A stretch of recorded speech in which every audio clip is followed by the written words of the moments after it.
मनोज रांगे पाटील यांच्या उपोषणाचा आज तिसरा दिवस आहे। मनोज रांगेंचे कुठलेही उपचार घेण्यास नकार पाहायला मिळतोय।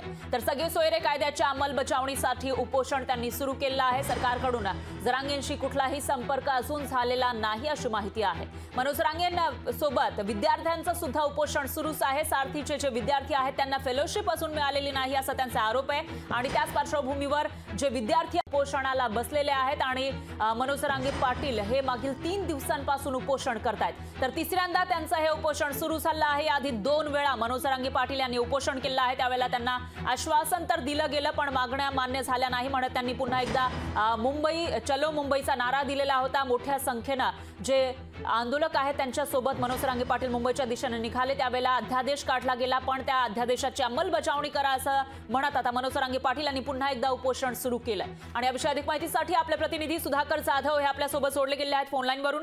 सुधाकर, काय सांगाल? मनोज रांगे पाटलांच्या उपोषणाचा आज तिसरा दिवस आहे, ते उपचार घेत नाहीयेत अशी माहिती समोर येते आणि त्याचबरोबर सरकारकडून कोणीही त्यांना संपर्क केला नाही असंही कळतंय। निश्चितच परा आपण जर पाहिलं तर मनोज रांगे पाटील 10 तारीख पासून आंतरवली सराटी गावामध्ये पुन्हा उपोषण करत आहेत।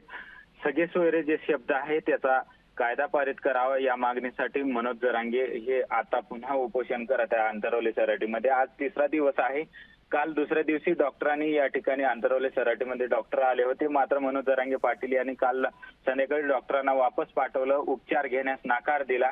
काल डॉक्टर हे या ठिकाणी येऊन डॉक्टरांनी परत वापस गेलेले आहेत। आज परत डॉक्टर येतील, मात्र मनोज रांगे पाटील हे जे आहेत ते उपचार घेण्यापासून नकार देत आहे।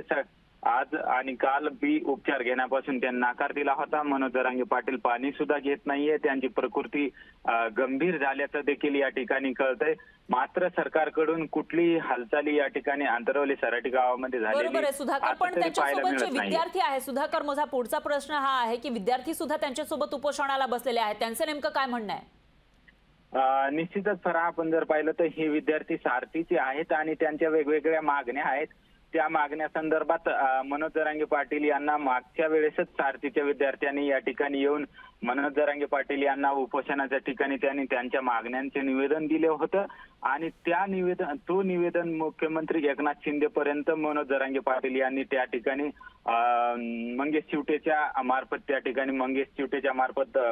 ठिकाणी दिलं होतं। रांगे पाटील यांनी सारथीच्या ज्या काही वेगवेगळ्या मागण्या आहेत ते देखील अद्याप पूर्ण झालेले नाहीये, त्यामुळे हे जे सारथीचे विद्यार्थी ते देखील या ठिकाणी येऊन रांगे पाटलाच्या उपोषणाला पाठिंबा देत आहेत। संख्या खूप मोठी असल्याचं आपल्याला पाहायला मिळते। आपल्या कॅमेऱ्याच्या माध्यमातून आंतरवाली सराटीतली ही दृश्य आहे। तुमच्याकडून इथले सगळे अपडेट्स आपण घेत राहणार आहोत। दरम्यान धन्यवाद तुम्ही दिलेल्या या सविस्तर माहितीसाठी।